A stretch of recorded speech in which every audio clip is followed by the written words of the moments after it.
श्री स्वामी समर्थ. नमस्कार मंडळी, स्वागत आहे तुमचे माझ्या यूट्यूब चॅनलवरती.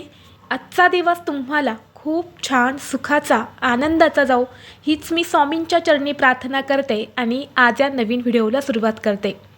येत्या 1 फेब्रुवारीला म्हणजेच रविवारी आलेली आहेत माघ पौर्णिमा. माघ महिन्यामध्ये ही पौर्णिमा येते म्हणून तिला माघी पौर्णिमा, माघ पौर्णिमा किंवा 32वी पौर्णिमा या नावाने सुद्धा ओळखली जाते. या माघ पौर्णिमेला आपण जे काही उपाय करतो, ज्या काही सेवा करतो किंवा जे काही दान करत असतो तर त्याचं आपल्याला 32 पटीने फळ मिळत असतं. म्हणून या पौर्णिमेला 32वी पौर्णिमा असे म्हणतात. या माघ पौर्णिमेचा प्रारंभ 1 फेब्रुवारीला म्हणजेच रविवारी सकाळी 5:24 होणार आहेत आणि समाप्ती 2 फेब्रुवारीला पहाटे 3:46 होणार आहेत.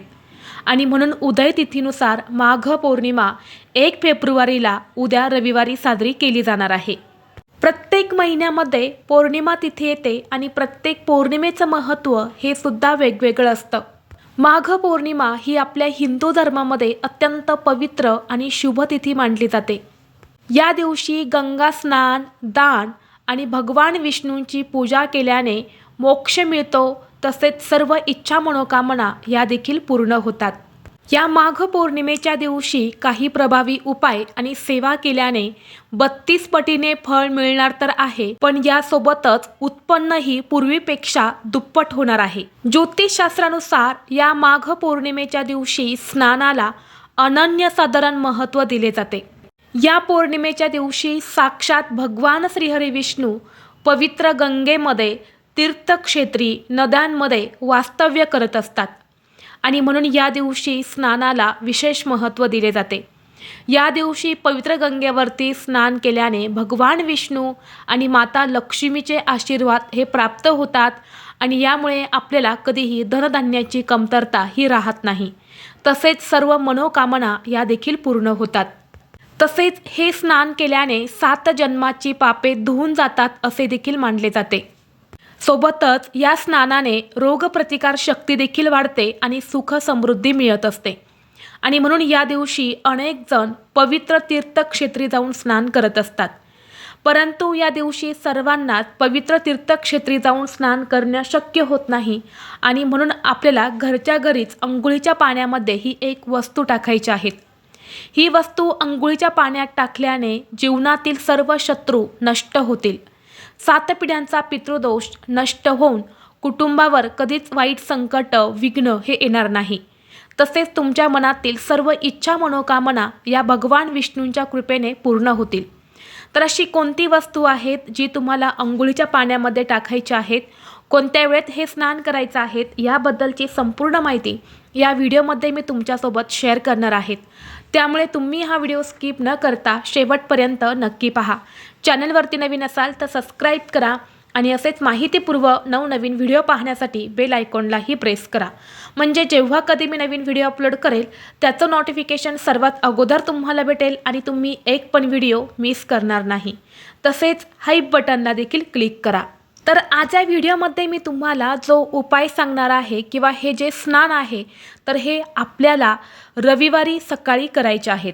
रविवारी माघ पौर्णिमा आहे तर या दिवशी स्नानाला विशेष महत्त्व असल्यामुळे हे स्नान घरातील प्रत्येक व्यक्तीने करायचं आहे. जर रविवारी तुम्ही अगदी ब्रह्ममुहूर्तावरती उठून हे स्नान केले तरीही चालेल, कारण ब्रह्ममुहूर्तावरती सर्व देवी देवता स्नान करत असतात आणि खास करून या दिवशी पवित्र नद्यांमध्ये भगवान श्रीहरी विष्णू कोणत्या रूपात वास्तव्य करत असतात. तसेच ब्रह्ममुहूर्तावरती सकारात्मक लहरी ज्या असतात तर त्या खूप जास्त प्रमाणामध्ये सक्रिय असतात आणि म्हणून तुम्ही या माघ पौर्णिमेला पहाटे 4:30 वाजल्यापासून ते 5:30-6 वाजेपर्यंत हे स्नान करण्याचा जास्तीत जास्त प्रयत्न करा. या वेळेमध्ये तुम्हाला नाही शक्य झाले तर तुम्ही दिवसभरामध्ये जेव्हा केव्हा स्नान करणार आहे तेव्हा या वस्तू तुम्हाला अंघोळीच्या पाण्यामध्ये टाकायच्या आहेत. कारण पहा, या माघ पौर्णिमेला अनेक जण दिवसभरामध्ये जेव्हा केव्हा शक्य होईल तेव्हा पवित्र तीर्थक्षेत्री जाऊन स्नान करत असतात आणि म्हणून तुम्ही सुद्धा दिवसभरामध्ये जेव्हा केव्हा स्नान करणार आहे तेव्हा अंघोळीच्या पाण्यामध्ये ही वस्तू टाकायची आहेत आणि जर तुम्हाला शक्य असेल तर तुम्ही हे स्नान पवित्र तीर्थक्षेत्री किंवा गंगेवरती जाऊनच करण्याचा प्रयत्न करा. कारण असे मानले जाते की या माघ पौर्णिमेच्या दिवशी देवता स्वर्गातून पृथ्वीवरती येतात आणि पवित्र नद्यांमध्ये स्नान करतात. आणि म्हणून या दिवशी स्नानाला विशेष महत्त्व दिले जाते. आणि म्हणून ज्योतिषशास्त्रानुसार असे म्हटले जाते की माघ पौर्णिमा ही आपल्या स्नानासाठी सर्वात मोठी संधी आहे. हे स्नान केले तर आपले शरीर, मन, आत्मा हा शुद्ध आणि पवित्र होत असतो. आणि जर तुम्ही माघ पौर्णिमेला हे स्नान केले नाही तर असा पुन्हा योग येण्यासाठी तुम्हाला पुढच्या 1 वर्ष वाट पाहावी लागते. माघ पौर्णिमेला अंघोळीच्या पाण्यात ही वस्तू टाकून स्नान केल्याने 7 जन्मांच्या कळत न कळत झालेल्या पापांपासून मुक्ती मिळते. असे मानले जाते की या दिवशी स्वर्गलोकातून देव पृथ्वीवरती येतात आणि मानवी रूपात पवित्र नद्यांमध्ये स्नान करतात. त्यामुळे या दिवशी गंगा स्नान केल्याने ईश्वराचा आशीर्वाद प्राप्त होतो. ज्यांच्या कुंडलीत चंद्रदोष आहे किंवा मानसिक अस्वस्थ आहे, पितृदोष आहे, त्यांनी हे स्नान या दिवशी आवर्जून करावं. व्हिडिओमध्ये मी तुम्हाला जो उपाय सांगणार आहे तर हा उपाय घरातील अगदी लहान मुलांपासून ते मोठ्यांपर्यंत सर्वांनी ही जी एक वस्तू आहे तर ती अंघोळीच्या पाण्यामध्ये टाकून तुम्हाला उद्या माघ पौर्णिमेला अंघोळ करायची आहे. बऱ्याच वेळा कष्ट आणि मेहनत करूनही आपली इच्छा पूर्ण होतेच असं नाही.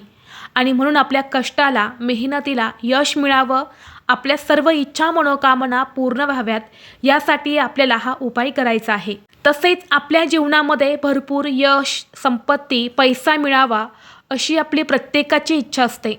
माता लक्ष्मी, कुबेरांची कृपादृष्टी प्राप्त व्हावी, आपल्याला आर्थिक टंचाईचा सामना करावा लागू नये, आपल्या कष्टाला आणि मेहनतीला भरभरून यश मिळावं यासाठी हा उपाय खूप प्रभावी मानला जातो.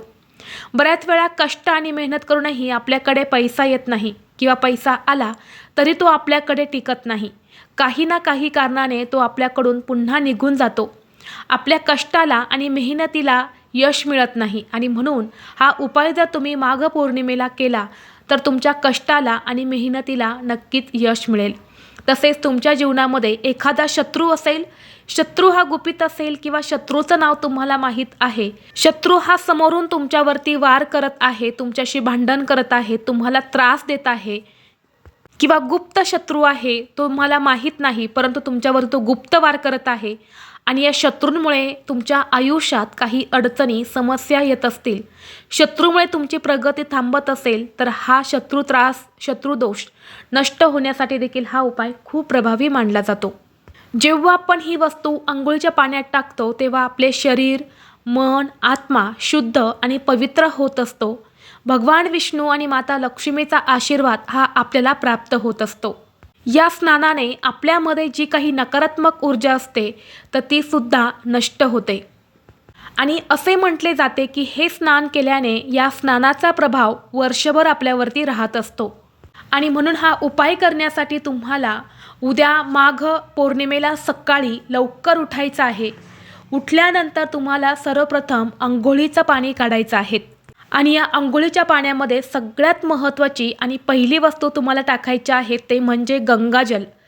जर तुमच्याकडे पवित्र गंगेचं पाणी असेल ते तुम्ही टाकलं तरीही चालेल. ते नसेल तर जिथे कुठे पूजा साहित्य मिळते तिथे फक्त 15 रुपयांना गंगाजलची बॉटल मिळते तर ती तुम्हाला आणायची आहे आणि 1 चमचाभर तुम्हाला गंगाजल हे अंघोळीच्या पाण्यामध्ये टाकायचं आहे. जर आपण गंगाजल टाकून या दिवशी स्नान केले तर पवित्र नद्यांवरती जाऊन स्नान केल्याचे फळ मिळत असते. आणि म्हणून आपण पवित्र तीर्थक्षेत्री जाऊ शकत नाही परंतु घरीच अंघोळीच्या पाण्यामध्ये गंगाजल हे नक्कीच टाकू शकतो. यानंतर पुढची वस्तू आहे ते म्हणजे काळे तीळ. बघा, या माघ पौर्णिमेला तिळाला खूप महत्त्व आहे. जर या दिवशी अंघोळीच्या पाण्यामध्ये काळे तीळ टाकून स्नान केल्याने पितृदोष हा दूर होतो आणि कुटुंबात सुख, शांती, समृद्धी येत असते.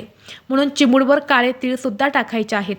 यासोबतच आपल्याला 1 चमचाभर दूधसुद्धा टाकायचं आहे. या दिवशी अंघोळीच्या पाण्यात दूध टाकून स्नान केल्याने मानसिक शांतता मिळते आणि चंद्रदेव हे प्रसन्न होतात. कारण दूध हे चंद्राशी संबंधित आहे आणि पौर्णिमा म्हटल्यानंतरनं चंद्राचं विशेष महत्त्व असतं. आणि यासोबतच चिमूटभर हळद तुम्हाला टाकायच्या आहेत. हळद ही देवी लक्ष्मीला अतिशय प्रिय आहे. यामुळे देवी लक्ष्मीचा आशीर्वाद आपल्याला प्राप्त होत असतो. म्हणून चिमूटभर हळद टाकायची आहेत आणि या पाण्याने तुम्हाला स्नान करायचं आहे. आता स्नान करत असताना तुम्हाला गंगा, यमुना, गोदावरी इत्यादी पवित्र नद्यांचं स्मरण करायचं आहे आणि हे स्मरण करत करत तुम्हाला स्नान करायचं आहे. ज्योतिषशास्त्रानुसार सूर्योदयापूर्वी म्हणजेच ब्रह्ममुहूर्तावरती स्नान करणे सर्वात फलदायी मानले जाते. म्हणून शक्य असेल तर त्याच वेळेमध्ये स्नान करा. ते नाही शक्य झाले तर मग तुम्ही जेव्हा स्नान करणार आहे तेव्हा या वस्तू तुम्हाला टाकून स्नान करायचं आहे. आता स्नान करून झाल्यानंतर स्वच्छ कपडे परिधान करायचे. यानंतर 1 लोटा जल घ्यायचा आहे. त्यामुळे तुम्हाला थोडेसे काळे तीळ टाकायचे आहेत आणि हे जल तुम्हाला दक्षिण दिशेला पितरांना अर्पण करायचं आहे. जल अर्पण करत असताना ओम पितृदेवताय नमः किंवा ओम पितृभ्य नमः या मंत्राचा जप करत पितरांना हे जल तुम्हाला अर्पण करायचं आहे. कारण ही पौर्णिमा जितकी भगवान विष्णू आणि माता लक्ष्मींना समर्पित आहे तेवढीच आपल्या पितरांना सुद्धा समर्पित आहे. या दिवशी पितरांसाठी श्राद्ध, तर्पण, पिंडदान यासारखे विधीसुद्धा केले जातात. आणि जेव्हा आपल्यावरती पितृ प्रसन्न असतात तेव्हाच देवी देवता प्रसन्न होत असतात. म्हणून तुम्हाला पितरांना हे जल अर्पण करायचं आहे आणि यानंतर तुमच्या देवघरातील देवांची विधिवत तुम्हाला पूजा अर्चा जी आहे तर ती करून घ्यायच्या आहेत. घरामध्ये धूप, दीप, अगरबत्ती लावून वातावरण हे प्रसन्न करा आणि घरामध्ये सकाळ आणि संध्याकाळ 2 कापूरवड्या तुम्हाला नक्की जाळायच्या आहेत.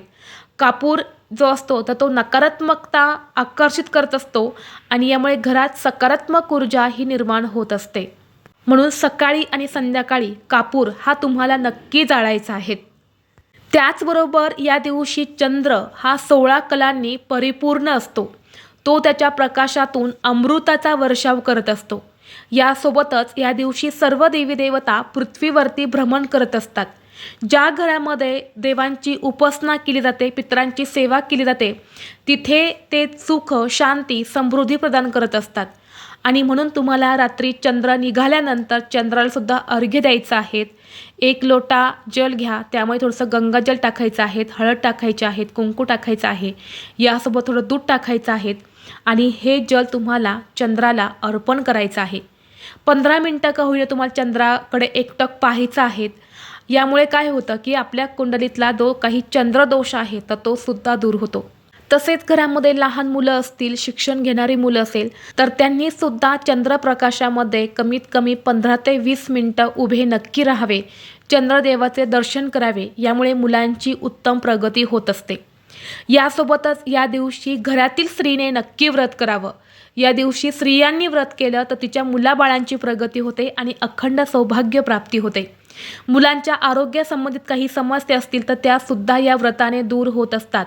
इतकं प्रभावी हे व्रत मानलं जातं. आणि म्हणून शक्य असेल तर स्त्रियांनी नक्कीच या माघ पौर्णिमेला व्रत जे आहे तर ते करायचं आहे.